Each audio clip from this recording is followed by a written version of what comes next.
Hey everyone, today we are talking about INFJ careers. I'm super excited to cover this personality type today. Super rare, super needed, and we are going to get into exactly why. So, you already know INFJ stands for introverted, intuitive, feeling, judging. I will link to the actual definitions below. Make sure you understand them because the labels often sound a lot different than what they actually mean. INFJs are altruistic, idealistic. They are looking to solve society's problems, big and small. They are focused on people. They're concerned with kind of the deeper issues that affect people. Nothing lights up INFJs like creating a solution that changes people's lives. How beautiful is that? Oh, just gives me chills. So amazing. So let's get into 6 considerations that I invite you to think about as you consider your next career move. This is the rarest personality type. And that's actually my first consideration. I really want you to lean into this rarity as a true benefit. It's incredibly common and normal if in a group of 10 people, we're like the sole outlier over here that comes to a completely different conclusion or comes at it from a very different angle. It's normal to feel like this is a disadvantage, feel like we don't fit in. And I want to challenge that. I want you to know that this is absolutely a strength. Imagine you're in a room with 9 other people and you're making a big decision for your company that's going to impact every employee in the company. And so you've got data flying around, you got people talking, you got logic, you got reason, you got arguments on all sides. And then you beautiful INFJ, swoop in and, not only take that intuitive nature of kind of not taking the data at face value and really kind of thinking about the deeper meaning within the context of how it impacts people. What are the special circumstances? What is this going to mean for our employees? What are the broader implications beyond the bottom line? And really making a decision with people at the forefront. We'll talk more about your powerful communication skills later in the video, but because you can be quiet and reserved when you do speak, people listen. I love this guy sits up in his chair.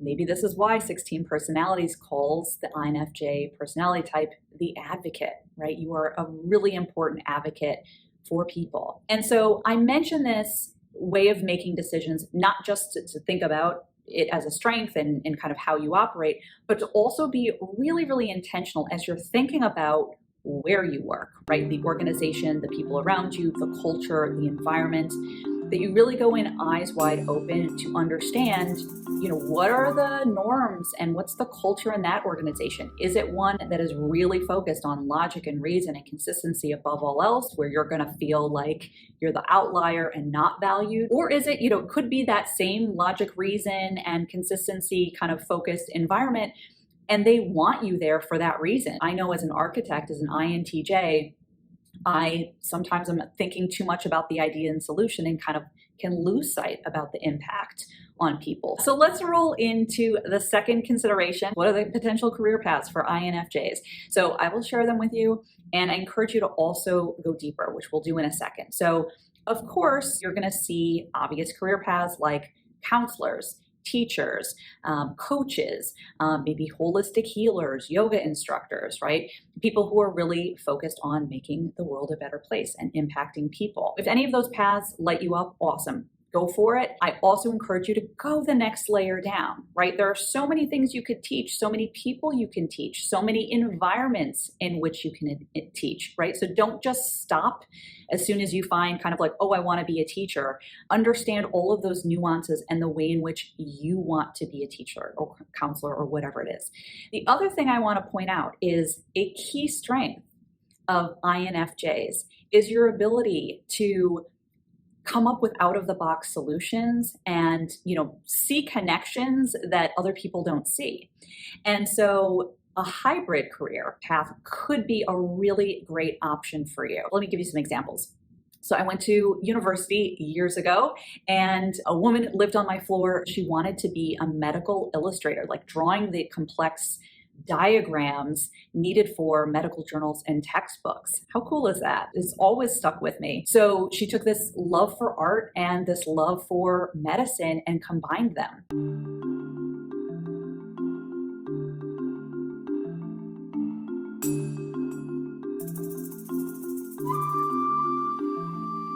I'm working with someone right now who happens to be an INFJ and, so is looking for organizations that serve a larger purpose, have an impact, and is looking to combine these 4 seemingly disparate areas of music, sports, the outdoors, and breweries, right? So it's not just about having a cool music festival or, working at a brewery. It's about this larger purpose and combining them in all sorts of different ways. How might this music festival kind of raise money, or how might they partner with not-for-profits or organizations, or how might they generate money for an area in need? So hopefully that starts getting the juices flowing as you think about the options. So if there are 10 options that you can think of that you'd really like to explore, think about combining them. The third consideration, again, something I really love and respect about INFJs, you're powerful communicators, and you not only are able to speak with passion and conviction, right, when you get behind an idea or a broader movement,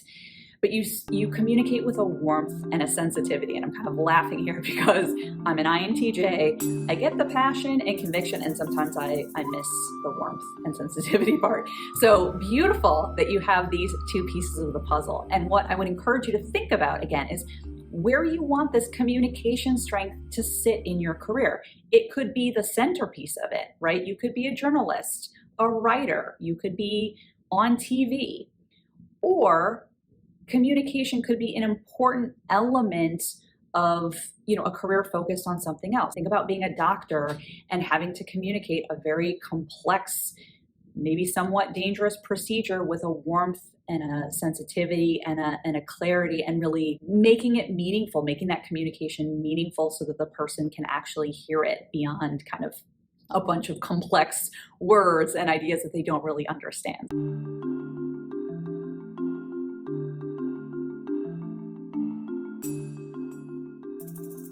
The fourth consideration, similar to INTJs, INFJs, not idle dreamers, right? You not only have these big ideas, you want to see progress. You want to take action. And so I would think about not just the impact that you want to make and what you want that to look like. Lots of opportunities these days to make the world a better place.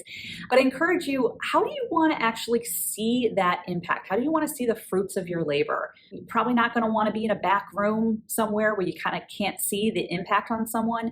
So is it something like a one-on-one counseling situation or a teaching situation where you can literally interact with the students and the people and kind of see how they're growing and evolving? If you're working for a nonprofit, maybe you're working on something that benefits a community and you want to be able to go out and walk around and see the people you're supporting, connect with them. The next consideration is, again, similar to INTJs. You need your freedom and your flexibility to run with things. You're not going to want a ton of hierarchy. You're not going to want a ton of repetitive, meaningless work. You're not going to want a bunch of rules. So maybe it's, kind of owning a department or area where you can just take these big ideas and run with them and make them happen and put them into the world. Not really concerned with where you sit on the org chart, as long as you have the power and don't have to kind of go through the bureaucracy or hierarchy that just keeps you from your idealistic goals. And the sixth consideration, INFJs typically strive to move past appearances and get to the heart of things. This can give them an almost uncanny ability to understand people's true motivations, feelings, and needs.